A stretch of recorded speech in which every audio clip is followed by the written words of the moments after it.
પ્રાપ્ત માહિતી અનુસાર સંજેલી તાલુકામ ગ્રામ્ય વિસ્તારોમાં પરપ્રાંતિ ફેરિયાઓનું આતંક.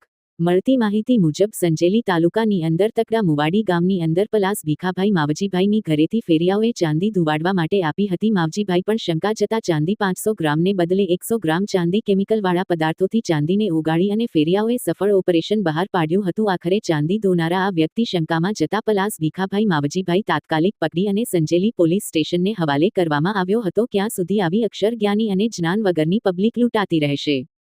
રિપોર્ટર કપિલ બારિયા, સંજેલી.